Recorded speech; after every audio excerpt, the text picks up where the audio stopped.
Inicié mi militancia política en un clima ultrapolitizado del Colegio Nacional de Buenos Aires de los 60. Era una época en la cual la Argentina tenía una profunda inestabilidad política, una sucesión de gobiernos civiles y golpes militares, y en todo el mundo entraban en debate muchas de los paradigmas que habían guiado al mundo en la posguerra. Yo tuve inicialmente un acercamiento fuerte por razones familiares y con lo que se llamaba el revisionismo histórico, o sea,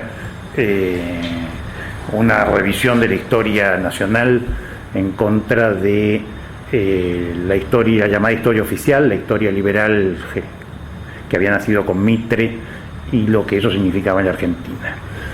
Esto me acercó también por razones personales, familiares y hasta religiosas de mi familia, a las filas del nacionalismo católico. Bueno, entonces se militaba desde muy joven. Yo tenía 12, 13 años, 14 años cuando todo esto sucedía, en este ambiente del Colegio Nacional de Buenos Aires, donde publicamos diversas revistas, una inicial que se llamó Tradición, luego otra que se llamó Restauración, y luego un periódico que ya trascendía el colegio que se llamó El Federal. Me gustaría que contaras lo que te acordás respecto a ese clima, porque, por ejemplo, cuando yo hice el colegio secundario, unos años después, Mariano Costa, también era un periodo muy politizado. Sin embargo, era absolutamente impensable que pudiera haber publicaciones de derecha, digamos, para decirlo de alguna forma, ¿no? O había de izquierda o no había, ¿no?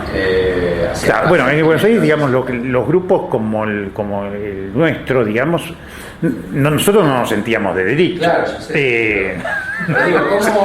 Pero también había gente que sí lo decía. Bueno, claro, así es, sí, había una militancia muy variada, ¿no? Había un grupo importante de AFE, de la Federación Juvenil Comunista, claro, en Buenos Aires. Había diversos grupos trotskistas, había un grupo social cristiano muy importante que lo que después fue el centro catedral de la... Y había discusiones. Y había discusión. Peleas. Discusión, sí, peleas. No, generalmente en esa época no llegaba a haber enfrentamiento.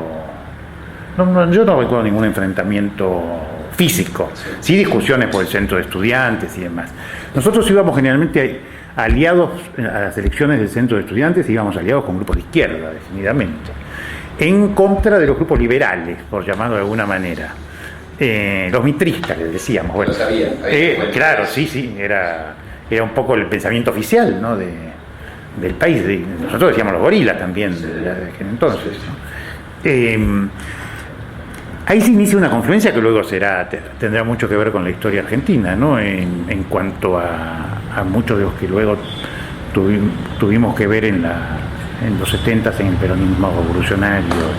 ¿Y cómo vivían ese encuentro con sectores que podían diferir de ustedes en muchas posiciones? Se enfrentaban a los liberales, gorilas, digamos, pero ¿cómo coincidían o cómo convivían con esas diferencias? Digamos, nosotros acentuábamos mucho el tema nacional. Y los sectores, donde militaba mi hermano Fernando, por ejemplo, de la Juventud Estudiantil Católica, del Centro Catedral, acentuaban todas las cuestiones sociales y acercamiento a posiciones marxistas desde el Concilio Vaticano para aquí, ¿no? Digamos, estos eran estos dos grupos, un grupo nacionalista revisionista, mi hermano Fernando también era fuertemente revisionista, ¿no?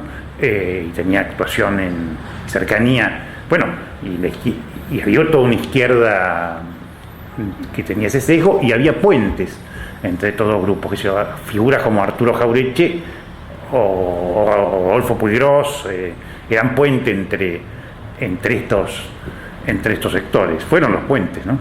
Hasta Belardo Ramos, sí. Yo te quería preguntar, los autores más leídos, es decir, que para vos eran en ese momento referentes intelectuales. Eran José María Rosa, sí. Arturo Jauretche,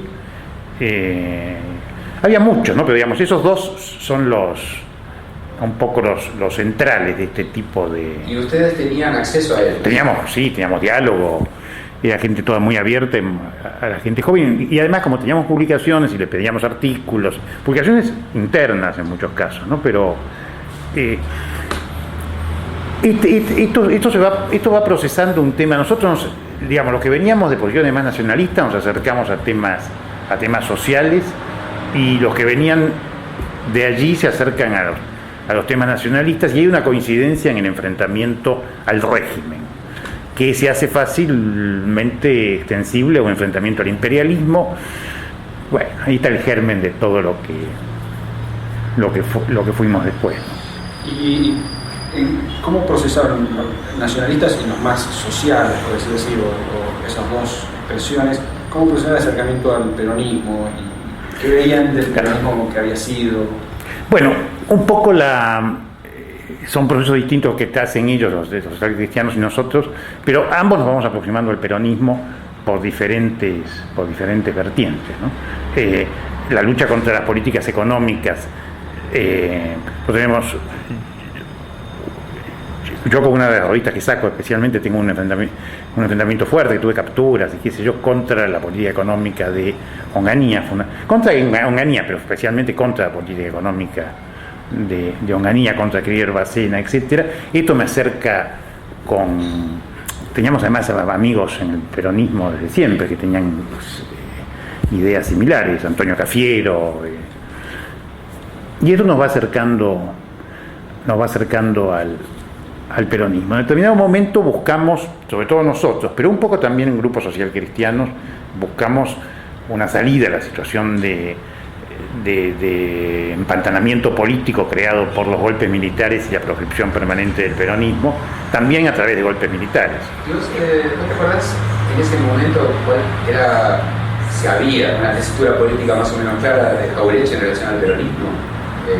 Jauretche se había reacercado al peronismo, del cual había estado... Claro, después del 55 había quedado...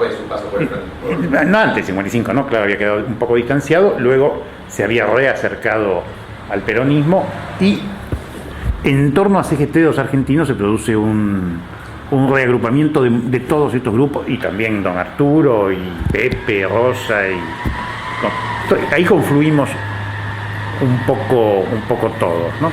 Ese es un paso fundamental, CGT de los argentinos. ¿Cuque era una referencia más o menos conocida? Cuque era una referencia muy fuerte en los sectores social cristianos que se habían peronizado, digamos. Cuque era una presencia fuerte en el grupo de Cristianismo y Revolución, concretamente, que se suma a... O sea, ellos prácticamente se suman y generan los protomontoneros, digamos, que ahora se llaman protomontoneros, etc., ¿no? Cuque era una referencia fuerte. Sí. Yo no llegué a conocer a Cuque. Sí, fuimos luego de su muerte muy amigos con Alicia hasta bueno, incluso yo demoro mi asilo en la embajada luego del golpe, tratando de convencer a Alicia de que no se quede suelta aquí. ¿Ah, sí? Y esa amistad se extiende hasta hoy con su hijo Pedro, que vive en México, ¿no? Pero bueno, ese proceso así nos vamos iniciando en la política. Yo en determinado momento me acerco, que me lo he salteado, me acerco a Marcelo Sánchez Orondo, a instancias de un cura que tenía mucha influencia sobre nosotros, que era Leonardo Castellani. Yo tuve mucha cercanía con Castellani. Castellani era peronista, Castellani era un cura nacionalista peronista. Incluso estuvo mucho tiempo con prohibición de interdictos. Castellani me insiste y nos presenta con Sánchez Orondo, y bueno, finalmente coincidimos. Yo fui secretario de redacción de la revista Azul y Blanco, que era la revista del nacionalismo más tradicional, siempre con posiciones que no eran idénticas, la de Sánchez Orondo y la que yo expresaba con muchos amigos que se acercaron a través mío.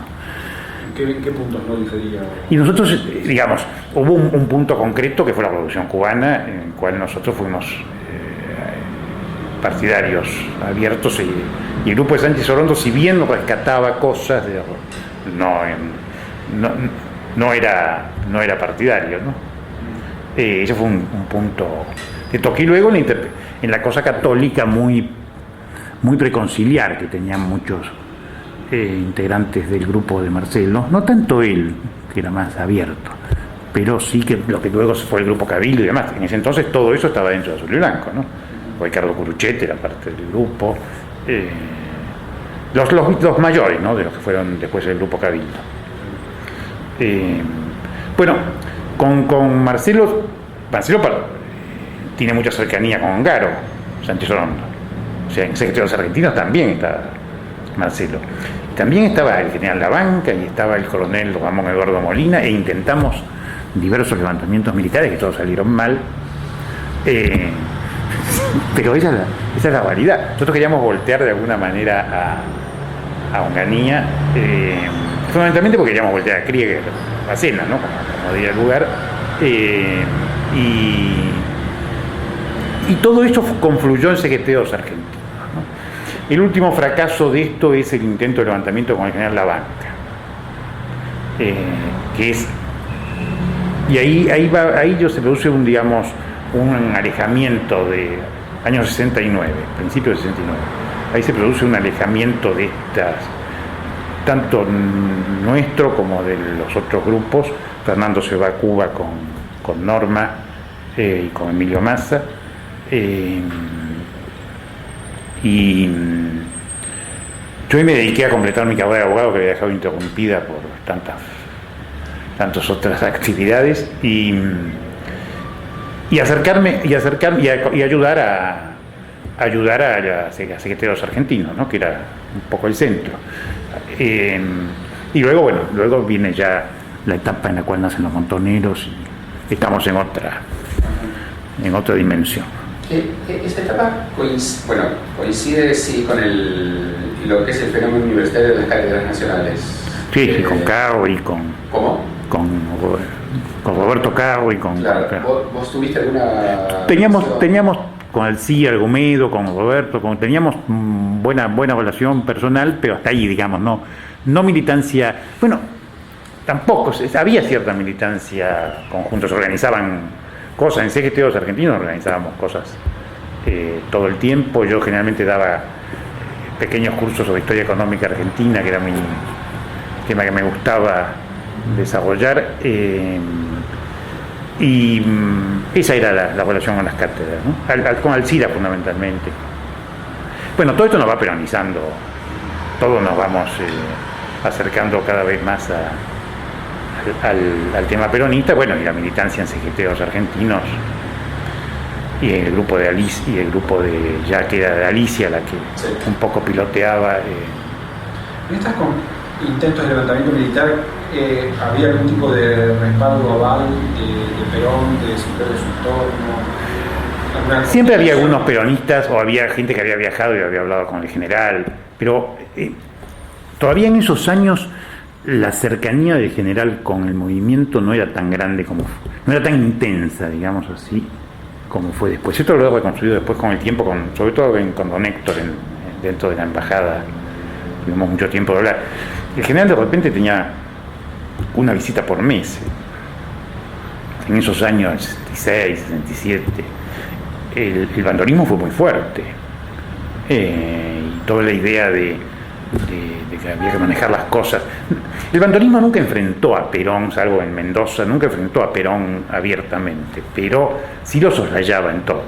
Y esto sobre como la única fuente de financiamiento que tenía el movimiento eran los sindicatos, y los sindicatos estaban totalmente monopolizados por Bandor.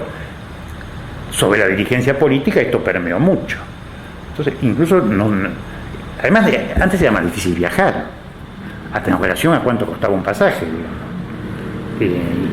Además, en el peronismo en general, con contadas excepciones, nadie tenía mayores recursos.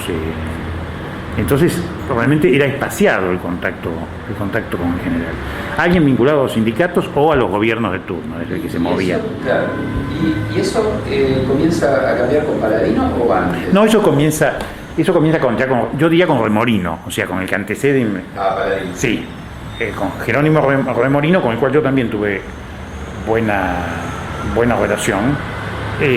Si bien él consideraba que había que buscar un punto de acuerdo con los militares, Remorino, porque si no, el asunto se iba si iba a ser eterno. Bueno, tampoco una cuestión de edad de él, quizás lo veía como un tema. En eso no coincidíamos.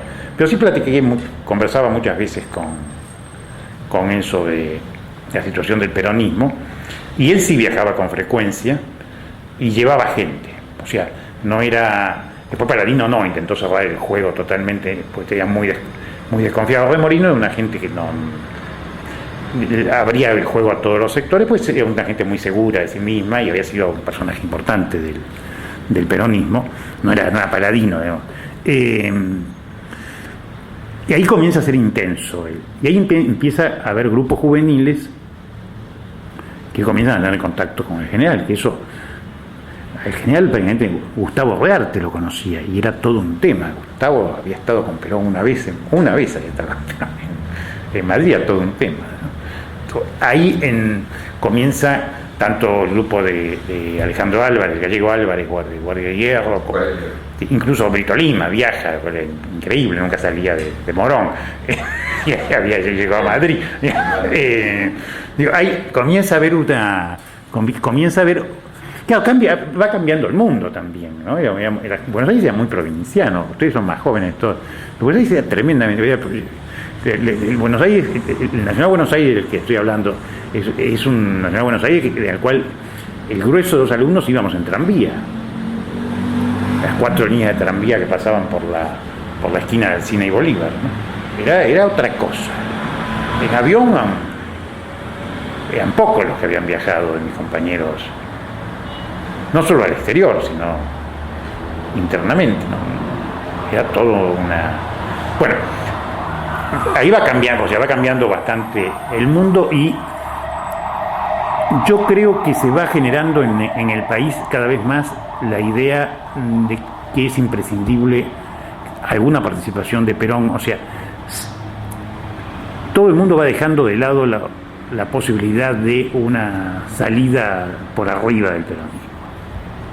Incluso muchos oficiales, todos estos oficiales que les menciono, y muchos más, ¿no? Todo lo que después fue el grupo Lavarría, Manuel García y compañía, Rattenbach, Fernando Amadeo de Valdrich, Ballester, el otro García, José, todos ellos, o sea, toda esa gente, sin ser peronistas, en aquel entonces, luego muchos sí fueron peronistas, pero bueno, ya están en la conclusión de que es imposible prescindir de Perón en una solución política. Que se ha intentado todo ha salido mal, y que hay que hacer algo con Onganía, que seguía obsesionado con sus 10 años de gobierno, y que hay que ver qué se hace. Un poco se lo tomaba ya como un loco a Onganía. Hablo de oficiales y de otros, ¿no? De los liberales también, los que luego fueron el entorno de Lanuse más cercano, Sánchez Bustamante, Panulo, etc. Betis, todos ellos pensaban definidamente pensábamos de diferentes maneras, ¿no? Pero que Perón era una parte de todo esto. Entonces mucha gente comienza a ir a hablar con Perón, de todos los sectores. Y ahí Perón se hace muy central no se vuelve a hacer muy central Perón en la política argentina. La muerte de Bandor, el asesinato de Bandor, y el nacimiento de los Montoneros con el secuestro y la ejecución de Aramburu vuelven a... ya le dan todas las cartas, absolutamente todas las cartas, y bueno, ahí sí se produce ya una enorme centralidad de Perón, de la figura de Perón, no del peronismo, la figura de Perón como el que iba a definir esto. Lanuse quiere hacer el juego del que entre ellos dos, pero la realidad es que eso nunca fue así, nunca llegó a Lanuse a acercarse a hacer la contra de Perón, ¿no? No le dio, a él pobre, no le dio el cuero, digo con la mejor intención hacia él, no digo, yo creo que jugó bien él, pero no le daba para ser él que enfrentara a Perón, no había niveles muy distintos, ¿no? ¿Cuándo empezaste a entrar en contacto con Perón? ¿Cómo es que llega a conocerlo? Lo conozco a instancias de varios dirigentes de la Juventud Peronista. Galimberti, Alicia Guren me insiste muchísimo.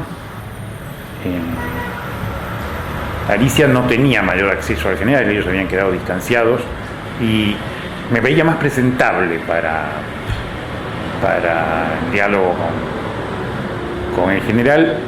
Pensaba que por mi procedencia del nacionalismo revisionista, católico revisionista, íbamos a tener más lenguaje común y que eso podía ayudar a una interlocución entre el general y los grupos más radicalizados, digamos así. Pero Esto es después de la muerte de mi hermano Fernando, ¿no? Todo esto después de la muerte de mi hermano Fernando. Sí. ¿Por qué después? Hasta ese momento. Porque en ese momento, digamos, porque es lo que te decía un poco antes, porque bueno, el tema de Hamburgo, el tema de la muerte de Fernando, está todo muy junto, ¿no? Son cuestiones de semana, todas estas cosas. Bueno, sí, prácticamente. Bueno, en mayo es el secuestro y Fernando muere el 7 de septiembre, mañana se cumplen 35 años. Sí. O sea, es todo muy, muy acelerado eso. Y durante ese periodo, ¿qué visión tenías de lo que estaba pasando, de la novedad política de los montoneros, del secuestro? Yo me suponía que Fernando estaba en ese tema, aunque no lo habló conmigo nunca. O sea, yo supe que había ido a Cuba, fui el único de la familia que lo supo, digamos. Inventamos un cuento que se le dijo a mis padres. Sabían en sus líneas generales en lo que estaban, pero hasta ahí. Ellos conservaron una... Bueno, incluso yo a Norma no la conocía hasta después de la muerte de mi hermano Fernando, ¿no? Yo te digo todo. Sí la conoció mi hijo Juan, porque ellos sacaban a pasear pero claro, era un bebé, sacaban a pasear a mi hijo Juan habitualmente. Y bueno, mi impresión es que estábamos llegando a un punto lógico en la terquedad de Onganía y del grupo de fuerzas conservadoras del país que se resistían a cualquier cambio, digamos. Y al fracaso de las experiencias, de los intentos de cambiarlo tanto por la vía democrática como por la vía del golpe militar. Eso no tenía mayor salida. Y que eso iba a explotar en algún momento. En CGT los argentinos era un tema cotidiano, plantearse, salieron fuertes los montoneros por el hecho de Hamburgo, etc. Pero en realidad, todos sabemos, había 20 grupos similares en germen. Luego montoneros, por esta situación y demás, todo va detrás de ellos, pero este era el clima de la época. No había escuela secundaria en los últimos años o facultad que no tuviera su grupo que se estaba entrenando o intentaba ver cómo se entrenaba. Bueno, esto es un fenómeno latinoamericano, ¿no? Además.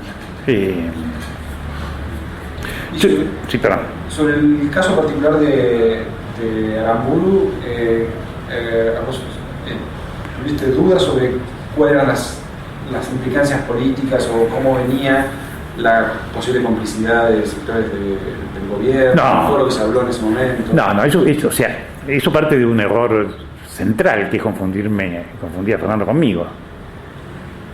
O sea, después inventan unas supuestas idas de Firmenich pero Firmenich es un disparate. Para empezar, Firmenich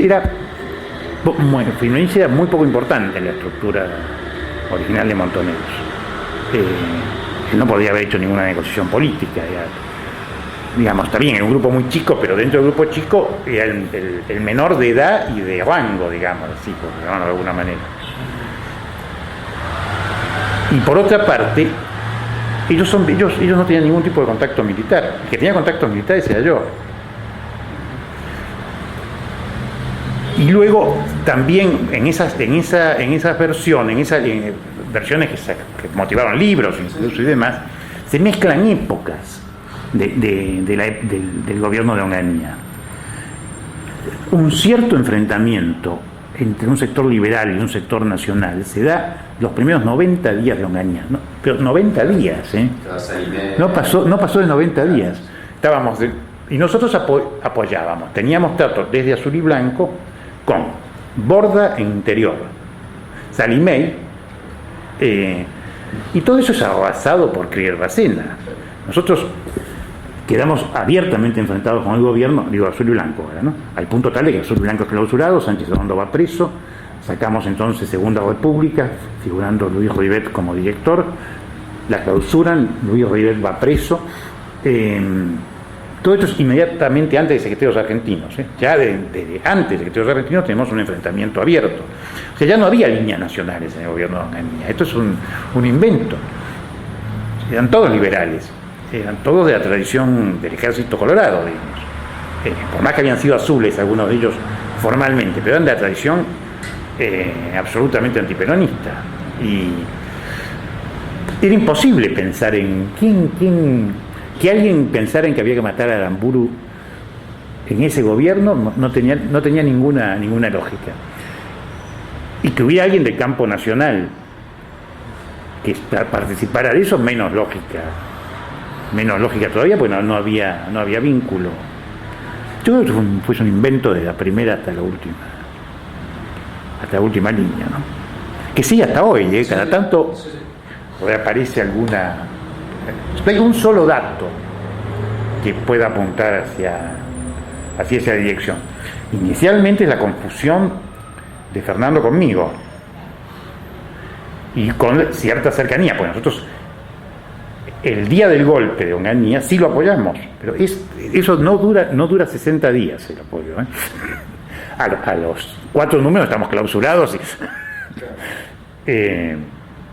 no hay. No, yo estoy seguro que eso fue, o sea, los montoneros es como se sabe, digamos, como nacieron, por qué tuvieron ese nombre. Bueno, ese nombre viene precisamente de esta historia de un origen nacional revisionista, que fue el punto un poco de coincidencia de muchos otros, de Ortega Peña, del grupo de Ortega y Duhalde, Sudestada y la editorial Sudestada, y funcionaba en el estudio de Ortega y Duhalde, era un punto de reunión permanente. Fernando iba habitualmente allí, yo también, don Arturo era publicado por ellos. Era el origen, bueno, Montoneros era lógico. Volviendo a la cuestión de su papel como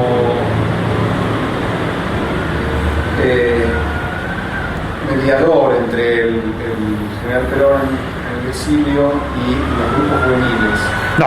No, yo creo que eso, o sea, yo viajo a México, yo viajo a Madrid a instancias fundamentalmente de los grupos juveniles. Pero en simultáneo, Perón comienza a hacerle mucho caso a Galimberti. Porque Galimberti se lo gana. No es solo porque fue el emisario de los montoneros. También Galimberti tenía muchas condiciones personales, porque ahora todo Galimberti fue malo. No, Galimberti se puso muy chanta al final de su vida, pero Galimberti fue un dirigente político con unas condiciones medio increíbles, ¿no? Naturales. Sí, de una seducción personal. Una seducción personal. Sí, vos lo trataste. Claro. Y a Perón se lo ganó totalmente Galimberti. Entonces, a mí nunca me encarga en realidad eso. A mí me encarga tratar de que no se levanten más por su cuenta jefes de unidades, sino que los vayamos juntando para ir armando un paquete más grande para cuando la situación política lo permita, desde adentro también forzar una salida política. O sea que más que con los grupos juveniles era importante la relación con sectores militares. Yo tengo todo el comienzo de mi relación con Perón, me encarga tareas con los sectores militares. Por eso continúo viajando con frecuencia, porque va habiendo novedades todo el tiempo, ¿no? en ese frente. Era complicado viajar, no había que juntar para el pasaje, era todo un... Pero bueno, estábamos ya en una dinámica política muy, muy interesante. Estando en esas, sí, fundamentalmente a instancias de algunos sindicalistas que eran con los que yo tenía buena relación, fundamentalmente porque nos juntábamos con Antonio Cafiero. Con Antonio Cafiero yo llevaba como abogado asuntos de la ferretería francesa, de la familia Cafiero. Y teníamos mucho, bueno, eso porque él me quiso ayudar con eso, ¿no? Teníamos buena amistad con Antonio, la tenemos hasta hoy. Y nos juntábamos a metros de aquí. Sobre Carlos Pellegrini vivían los papás de Antonio en un segundo piso, en la casa de Altos, en el segundo piso, y ahí comíamos generalmente los jueves, y venían generalmente Rucci, Lorenzo Miguel Y entonces, a instancias mías, comenzamos a meter en esas comidas a algunos dirigentes de juventud, para evitar que las cosas se fueran de mal. Ahí pusimos ahí metía a Galimberti, metía a algún montonero sin que figurara exactamente cuál era, y por supuesto todos se lo informábamos al general, ¿no? Pero yo cuando iba por el tema militar le informaba también de esto otro. Entonces ahí es cuando el general comienza a pensar que yo lo puedo ayudar en que el movimiento no se haga pedazos antes de esas reuniones. ¿Cuáles eran los términos en los que había diálogo entre sindicalistas y jóvenes? El tema en torno al regreso de Perón. El punto de contacto era el regreso de Perón y lo que había que hacer para el regreso de Perón. Siempre Lorenzo era el más prudente. Rucci después quedó como Rucci por sus amigos muy facho, como Anchorena y demás, quedó como muy facho. Era medio facho, pero Rucci era un dirigente sindical, no era un ideólogo. En la acción política era mucho más duro Rucci que Lorenzo. O sea, que le podía parar el país realmente, y estuvo a punto de pararlo el 18 de noviembre, y tenía pantalla. Fue Rucci. O sea, mucho más decidido.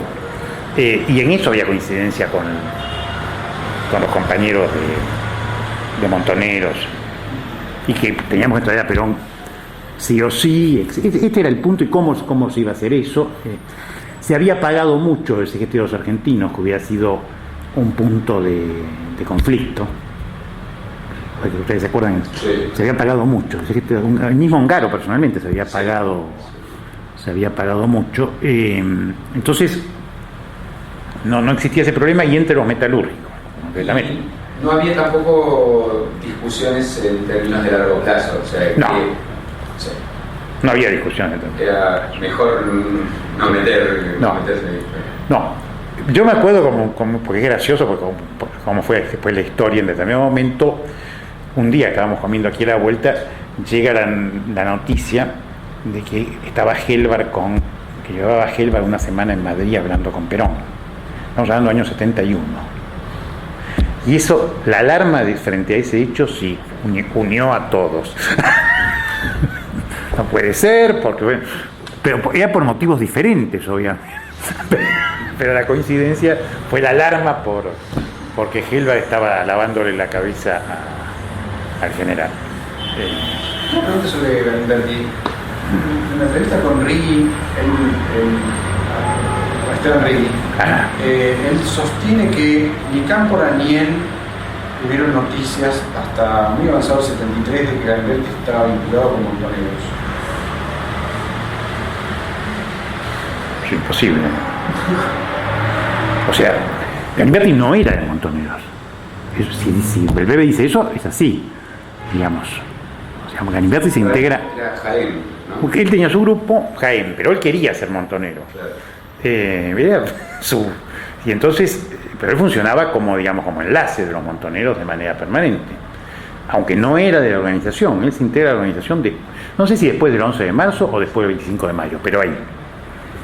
Pero se sabía que él estaba. Él hablaba en nombre de él.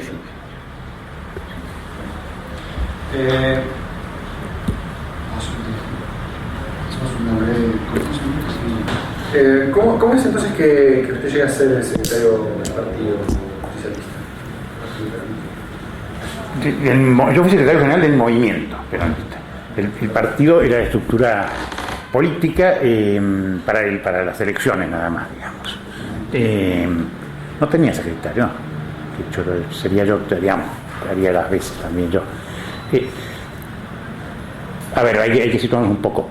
Había cambiado la conducción del Consejo Superior del Movimiento, cae Paladino, y el general designa a Héctor Cámpora. Y forma un nuevo Consejo Superior, donde el secretario general Jorge Gianola, un viejo peronista de la provincia de Buenos Aires, una gente muy decente, muy buena persona, y se incorporan por la juventud por primera vez dos representantes, que fueron Rodolfo Galimberti y Licastro, Julián Licastro. Aunque Licastro nunca tuvo, digamos, una participación tan definida como la de Rodolfo. Y comienzan a darse fuertes enfrentamientos en el Consejo Superior entre el sector sindical y el sector juvenil. Y esto trasciende al exterior. Yo creo que este es el principal motivo por el cual... Bueno, frente a eso Jorge Gianola no era... Perdón, además Jorge era un hombre sin mucha formación y demás, y en el diálogo había permanentes enfrentamientos, diálogos con el gobierno todo el tiempo que eran bastante duros y demás. El general comienza a designarme a mí para que representen tal o cual cosa, y yo no tenía más cargo formal que ser integrante de la Comisión del Regreso. Yo creo que estos dos elementos son los que llevan al general a ponerme en la Secretaría General. Seguramente sé además, ¿no?, que tomó la opinión del doctor Cámpora, la del sindicalismo, concretamente la de Lorenzo Miguel y de Rucci, y la de la juventud. Bueno, todos coincidieron ahí y bueno, ahí me designa, antes de su regreso me designa. ¿Y cuál era su función en concreto? ¿Seguía siendo esta función de mediar entre sectores? Tratar de conservar unido al movimiento y frente al gobierno, y de llevar la estrategia frente al gobierno junto con el doctor Cámpora, que era el delegado. Había de hecho un comando de hecho. Todo esto tuvo un comando de hecho que no tenía que ver con las formalidades de cada cargo. Y ese comando fueron el doctor Cámpora y yo por la parte política, y Rucci y Lorenzo Miguel por la parte sindical, y Rodolfo Galimberti por la parte juvenil. Lo que pasa es que Rodolfo enseguida tiene capturas, lo cual impiden que concurra a reuniones, etcétera. Entonces Rodolfo es a través mío siempre. Esa conducción, de hecho, entonces, integrada por 4 o 5 personas. Sí, 5, digamos, ¿no? Era una conducción de hecho. O sea, don Héctor Cámpora, que yo secundaba como secretario del movimiento, Rucci y Lorenzo por el sindicalismo, excluyendo, por eso digo al margen de las formalidades, porque todavía, estoy hablando, y era secretario de 62, era Coria, al cual excluíamos totalmente de estas. Y Rodolfo Galimberti por el sector juvenil. Los demás acompañaban, y acompañaban muy bien, no digo que no existieran. La Emma Tacta de Romero era una gran apoderada del partido en todos los aspectos legales, era fundamental. Antonio Benítez era muy importante. Cafiero, sin ocupar ningún cargo formal, fue un agente importante en toda esa época, como consejero, pero el grupo que tomaba las decisiones era este Este grupo se conforma con el principal, único objetivo de la vuelta de Perón, digamos, ¿no? El punto era la prioridad era el regreso del general y obligar a ir a elecciones con la menor cantidad de proscripciones posibles, o con la menor cantidad de cláusulas proscriptivas posibles. Iba a ser difícil, todos éramos conscientes, levantar la cláusula proscriptiva respecto del general, porque ahí se movían las estanterías del ejército, no sabíamos qué podía pasar. Pero al menos que podía ser cualquier otro candidato, y intentábamos quitar la cláusula de la que habían establecido en la reforma del estatuto, del 50%, porque éramos conscientes que el 50% es una barrera difícil, ¿no? Este era un poco... Para eso ese era el motivo de todos los movimientos políticos que dirigía el general, ¿no? Lógicamente. ¿Ya se discutió? Sí, por ahí podría ubicarlo más temporalmente, de forma más precisa, el momento en que se conforma esta construcción. De hecho, y esto es muy poco antes del regreso del general. Parece que es todo muy acelerado, estamos hablando de semanas. Yo me hago cargo de la Secretaría, creo que formalmente en septiembre. Yo venía haciendo las veces, pero formalmente creo que a fines de septiembre. ¿Y se discutió en ese momento las posibles candidaturas ya? No. ¿O eso todavía estaba...? No, eso no se discutió para nada. Porque además, digamos, formalmente insistíamos en que el candidato iba a ser Perón, ¿no? Entonces, hablar de otros candidatos. Pero la primera vez que se toca otro tema es Perón el que lo toca, me lo toca conmigo antes de irse de Argentina hacia Asunción del Paraguay, que me dice que el Congreso designe a Cámpora, ¿no? que el Congreso estaba citado para 2 días después de la ida del general, ¿no? Hasta ese momento no se había hablado del candidato a presidente, porque el candidato a presidente era Perón. ¿Y cómo fue el Congreso cuando Perón se va a Paraguay y se reúnen? Hay 2 posiciones, ¿verdad?, dentro del Congreso que se enfrentan. ¿Cómo fue? Yo creo que fue un poco, digamos, el sindicalismo quería que fuera candidato Antonio Cafiero. Fundamentalmente el sindicalismo de la UAM quería que fuera candidato. Rucci Lorenzo. Sí, Rucci Lorenzo. De forma mucho más decidida Rucci, porque Lorenzo siempre fue más prudente en sus... no era bandor Lorenzo. Lorenzo fue un dirigente, un gran dirigente para dentro de la estructura, pero con una gran lealtad a Perón, que nunca... Pero hasta ahí, digo, no era un hombre con una formación, ni por carácter, de ir muy para adelante. Fundamentalmente Rucci quería que fuera Antonio. Yo no me oponía en lo más mínimo que fuera Antonio, era mi amigo personal muy, muy cercano, pero yo veía que era imposible que fuera Antonio. Se los expliqué, lo hablé con Rucci en varias ocasiones. Todo esto fue muy acelerado, insisto, pues bueno, estamos hablando de un proceso muy denso, pero que todo era cuestión de días siempre. El general en esa época el general no le tenía buena voluntad a Antonio. Antonio había tenido una entrevista con Lanusse, que había sido autorizada por mí, que ya el que tenía que autorizar o no como secretario del movimiento, pero Lanusse se la había difundido parcialmente. Fue una publicación que le hizo mucho daño a Antonio Cafiero. Por más que yo expliqué el tema frente al general con detalle, etcétera, el general nunca lo iba a poner de candidato a Antonio. Entonces no había candidatos en realidad, o había muchos o no había ninguno, digamos. Si abríamos el juego, bueno, Jorge Italiana podría haber sido un buen candidato, algunos pensaron en él, pero que fuera Cámpora era la lógica del proceso. O sea, si no podía ser Perón, que fuera lo más parecido, o sea, Perón ponía a su delegado. Era una burla a los militares también, de alguna manera. No porque Cámpora no tuviera condiciones, que las tenía. Después se quiso hacer una cosa de ridiculizarlo a Cámpora. Un político muy completo, Cámpora. De otro estilo, de otra época, pero un político con una gran carrera, etcétera.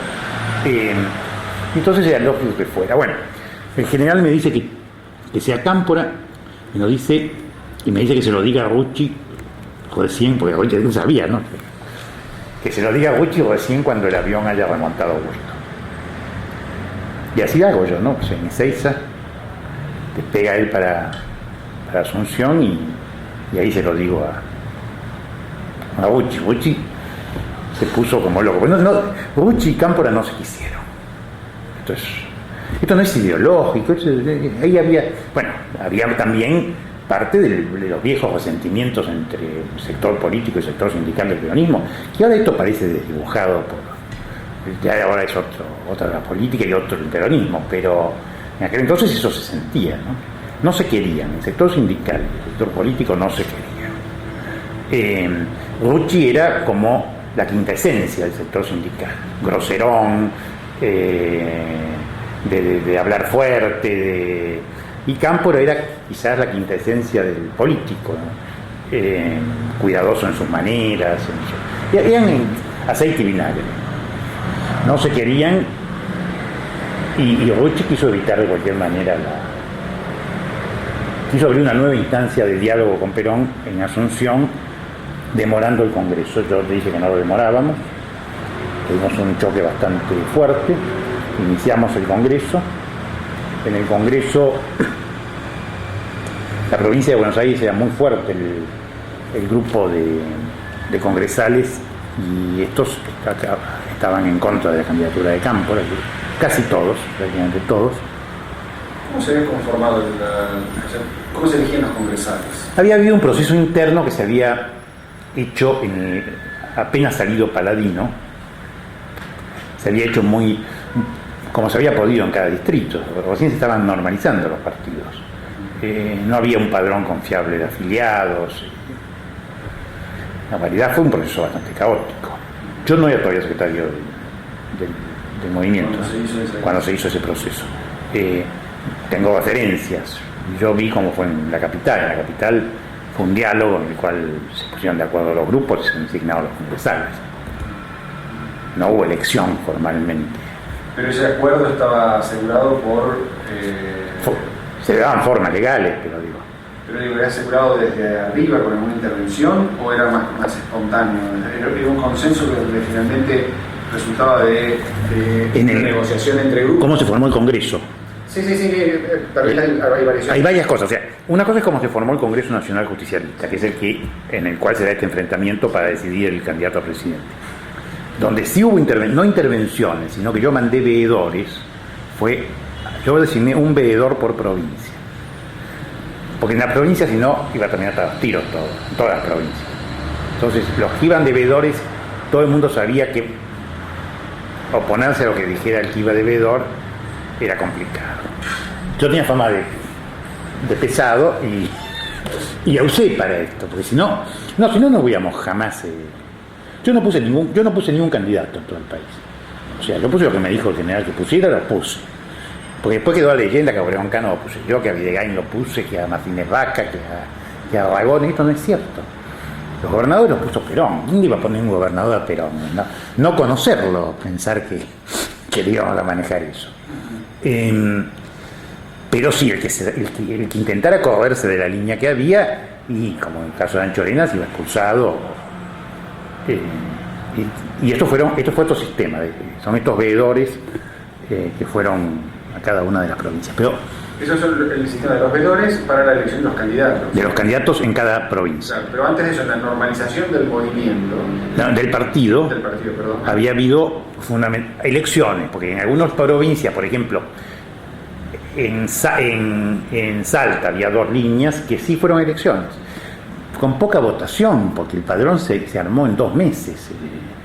No se habían reorganizado los partidos, el radicalismo tampoco. Pero en general esos acuerdos funcionaron. Funcionaron hasta ahí, pero después cuando había que designar candidatos ya era otra historia. Y ahí muchos sectores habían quedado afuera, no habían llegado a afiliarse. Ahí hubo que hacer todo de nuevo, ¿no? ¿Cuál era la posición de Montoneros al respecto? Porque hay una sobre si ellos no quisieron participar o fueron realmente indiferentes a ese proceso institucional, digamos. Al proceso de normalización del partido no tuvieron ninguna participación. ¿Por qué? No, pero primero Montoneros era muy poquita cosa. Estamos hablando de principio del 71. Los Montoneros debían ser 15. Fernando y Gustavo murieron en septiembre. Deben haber quedado en ese momento el grupo Reconquista, el Córdoba sueltos estarían 4 y en Buenos Aires eran 3 sueltos, libres.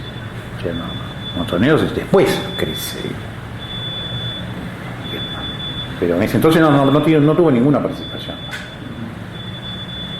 Y a través de la juventud, por una de las... No, y la juventud como tal incluso tampoco tenía... La JP se desarrolla... O sea, los grupos de JP se desarrollan fuerte inmediatamente después de eso y obtienen... Pero siempre con la idea de que había unos con que había que estar en Jaén, Rodolfo, etcétera, la acción directa, la lucha armada, otros también en la acción directa de otro tipo. Por ejemplo, todo CDO era ni golpe ni elección, el eslogan de CDO era ni golpe ni elección, ni golpe ni elección, insurrección. Ellos eran insurreccionalistas y querían provocar esos hechos. Bueno, en Ezeiza nos provocaron algunos líos en diversos lugares. No digo Ezeiza de después, digo cuando llegaba o se iba a Cámpora, por ejemplo, que se hacían movilizaciones, armaban unas batallas campales con la policía que no tenían. O sea, a los sectores juveniles como que no les importaba mucho en ese entonces participar del juego liberal democrático, le decían, o burgués democrático. Esto comienza a cambiar con la constitución del Consejo Provisorio de la Juventud Peronista, que eso se constituye por indicación de Perón cuando designa a Rodolfo secretario de la Juventud. ¿Qué es lo que empieza a pasar ahí? Ahí se comienzan a organizar algo. Entonces sí, a pelearse los asientos en el Consejo y luego ya a pensar en los consejos provincia por provincia y luego ya a pensar en las candidaturas. Pero estamos hablando, insisto, de semanas todo, ¿no? Sí, sí, sí. A lo largo del 72 hay un proceso a lo largo del 72, del año 72, entonces hay un proceso, por un lado, de organización institucional del partido y del movimiento y de integración de estos grupos juveniles, junto con ellos también de montoneros, Claro, pero digamos, en en ese momento era mucho más importante la persona de Rodolfo Galimberti que la organización Montoneros, tanto frente a Perón como frente a las autoridades locales del movimiento, porque el que salía a una esquina y juntaba gente y demás era Galimberti, el que iba a los actos con nosotros, y la campaña del regreso, por ejemplo, que recorrió el país Cámpora, el que juntaba gente era Galimberti. Sí, entre la gente estaban los montoneros, pero había otros también, que luego todos terminaron montoneros, pero ese proceso se da sobre la marcha, en ese entonces no lo eran. Había una infinidad de grupos, y no solo armados, ¿no? Sino en general. ¿Y en qué momento es que Montoneros logra tener un control o una hegemonía sobre la juventud? Yo creo que comienza a tenerlo durante esa campaña, la campaña del regreso, o sea, junio, julio, agosto del 72, septiembre, octubre del 72. Y eso se da por varios motivos. Primero porque, evidentemente, todo el tema de Aramburu en el peronismo tuvo un efecto muy fuerte, que eso apenas comienza a haber referentes a los cuales acercarse, porque esto no se produce antes porque no... ¿Quiénes eran los montoneros? ¿Estaban presos y quiénes más? ¿Dónde estaban? Apenas hay cómo acercarse a ellos, y eso se produce cuando se crea el Consejo Provisorio de la Juventud y están los jetones de la JP con Galimberti a la cabeza. Está bien, no eran montoneros, como dice, pero se sabía que eran canal al menos. Y entonces comienzan a nuclearse en torno de este Consejo Provisorio, comienza a nuclearse, bueno, todo venía a cátedras nacionales, enterito, y así provincia por provincia y lugar, facultad por facultad, va pasando eso. Yo creo que el tema de Aramburu fue clave en esta historia, y luego yo creo que Galimberti haya jugado para ese lado fue también muy importante, porque fue la bisagra que hizo posible esa cosa muy masiva. A ver, yo participo de 2-3 actos finales de la campaña del regreso. No había ninguna bandera de montoneros. Está bien, es lógico que si hubiera bandera de montoneros, la policía los hubiera marcado pero lo mismo podemos decir de enero, cuando comienza la campaña, enero del 73, y ya ahí está lleno de banderas de montoneros. O sea, ahí hay un proceso muy rápido, de muy pocos meses, en los cuales, con niveles de integración muy variables, dentro de la organización Montoneros se integran. Algunos porque tienen una cita, pasan a ser aparato de superficie en tal lugar de Gran Buenos Aires. Ahí se va produciendo esa cosa aluvional que durante toda la campaña electoral se hace impresionante, ¿no? Eso yo lo viví. Los primeros actos de la campaña electoral no había mucha gente, la verdad. Estamos hablando de un total de la campaña electoral de 50 días, y desde la mitad de la campaña en adelante fue un aluvión.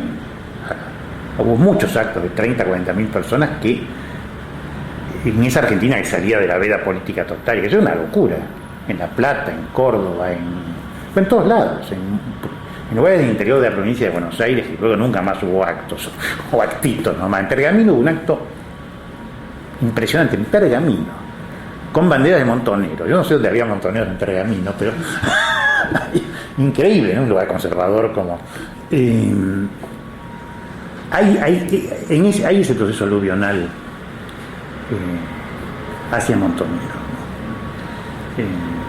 Creo que el hecho de que yo fuera secretario del movimiento tuvo que ver, por más que yo no tenía claramente que ver con Montoneros, teníamos algunas diferencias, pero bueno, el tema del apellido y por supuesto yo reivindico la acción de mi hermano, etcétera, eso también tuvo que ver en ese proceso aluvional. Una pregunta me quedó pendiente sobre Paladino, porque cuando Paladino es fusilado, había empezado también la cuestión de que él había criticado el secuestro. Claro, y ahí él condena el secuestro y Perón lo manda al diablo. Porque ahí Paladino, llevado, yo ignoraba esto, pero Sánchez Orondo también había tenido contacto, después lo contó en su libro Sánchez Orondo también había tenido contacto con Aramburu. En realidad, en torno de Aramburu se estaba produciendo un reagrupamiento. De ahí viene la versión de que fue una niña y los nacionalistas. Y que se estaba produciendo un reagrupamiento de los sectores más liberales de la política nacional, que querían, que veían, aunque había que terminar con Ganía también, qué sé yo, pero que el peronismo y ellos tampoco. Entonces, Paladino había entrado en ese juego. Paladino se veía con Aramburu. Se escandaliza cuando el secuestro y lo condena, y Perón ahí le hace la cruz. Esto me lo contó el general. Pues, el día que leí porque se la enviaron enseguida, por una cosa, por un prefax, fax no existía todavía. Había una cosa con una especie de rodillo de gelatina, que parece similar al gelatógrafo, que se ponía uno en cada punta, y con eso había contacto ya con el general en el 70. Fue el primer método, un prefax era, ¿no? Después usamos una versión más desarrollada de eso la noche del 11 de marzo para mandar los resultados. Volviendo a la cuestión de las candidaturas, porque me dijiste algo que me resultó muy interesante, que es una parte de la leyenda, digamos, el asunto de que algunos candidatos a gobernadores fueron puestos o respondió a una presión de la juventud y esto me parece muy de la mano con esta idea que vos presentás de un aluvión que es muy inmediato al proceso electoral, ¿no? No había cómo presionar porque no existía, digamos, ese factor. Yo tengo un breve contacto con gente de Montoneros en ese día que se va el general, y me dicen... ¿En noviembre del 72? No, sí, el día que fue el general, que fue el 14 de diciembre. El Congreso del Grillón es el 15.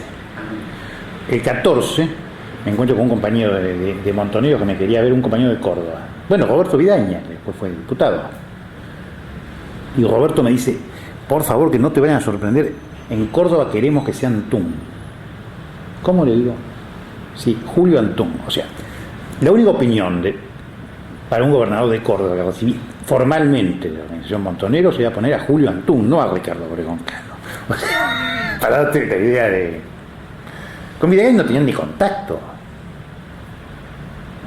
Con Videgain luego, además de que Videgain era un peronista duro, pero venía del nacionalismo Videgain, ¿no? Pero su hija se relaciona, bueno, son marido y mujer, con uno de los Bacanarvaje. Bueno, esa es la relación más estrecha que luego aparece. Se acaban de cumplir, lo voy a cumplir 100 años esta semana, Videgain. Hubo un acto muy lindo en Azul. Bueno, no hubo tal cosa de que eran los gobernadores montoneros. No hubo tal cosa. Bueno, hubo un hecho público.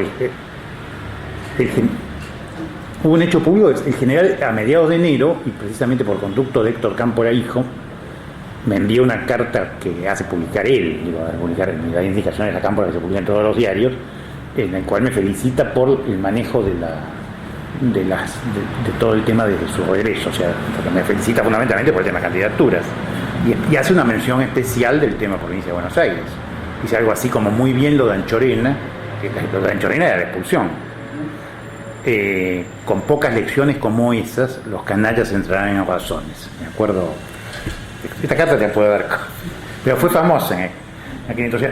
Pero digo, ¿qué ratifica esto? No lo digo por de mi ego de la felicitación, sino los candidatos eran de Perón, los había puesto Perón, no nos habíamos inventado ni Cámpora siquiera, mucho menos JP, digamos. El sindicalismo sí ubicó a muchos vicegobernadores. Y un poco la idea vieja del peronismo, ¿no? Poner número 1 que corresponde al partido, se decía, o sea, a los políticos, número 2 el sindicalismo. Esto viene del 49, de las elecciones. no es del nacimiento, porque fue también muy aluvional del peronismo, pero sí es de las segundas de la constituyente, y iba uno y uno, y ya de las fórmulas para el 52, que ya eran compartidas entre la rama política y la rama sindical. Aquí por el sindicalismo era la UAM para nosotros. Yo me hablaba con Lorenzo y con Rucci. A ver quién va de vice en Santa Fe, Cuello. Quién va de vice en Buenos Aires, Calabró. Bueno, primero que habían puesto a Guerrero, pero como Guerrero se jugó con Anchorena, tuvimos que expulsarlo también, y pusimos a Calabró, porque me lo puso medio Lorenzo. En Mendoza se llamaba el de Mendoza, el vicegobernador de Martínez Vaca, y así lugar por lugar, salvo en Córdoba, donde yo le dije a Rucci y a Lorenzo, y me hicieron caso, me costó, pero logré convencerlos de que a ese sindicalismo no le podíamos, ese era el sindicalismo del cordobazo, a ese sindicalismo no le podíamos poner de representante a quien querían ellos, que era la gente de la UAM de allá, que era una gente más bien de derecha. Y ahí conseguí que fuera Tilio López. Desgraciadamente, ¿no? Porque después sirvió para que lo mataran. Pero, ¿Cómo fue entonces la conformación de la lista de diputados y los senadores? ¿También respondió a este intercambio, digamos? Fue negociación local, de cada lugar por lugar, más algunos que ponía don Héctor por compromisos que se habían tomado durante... Pero Perón no intervino. Sí, Perón decía, pongan en Mendoza, no se olviden de tal y tal, y los que él decía fundamentalmente eran los que iban en los primeros puestos. Porque ahí sí hubo presencia de la juventud. Muy poca, 8, uno por regional. La juventud estaba dividida en 8 regiones, entonces va uno por cada regional, no hubo más. Sí tenía opinión para poner algunos más, para sugerir algunos más, fue el caso cuando se sugirió a Mujica, a Ortega Peña. Esto era un tema flexible, digamos. Sindicalistas también, Lorenzo tenía tal y cual compromiso, me decía, ya en Catamarca no dejes de ponerme a tal. Esto se hizo en 3 días, 4 días. Ahí quedaban más o menos las listas. Las listas quedaban bastante equilibradas dentro de... ¿Vamos a contar un segundo?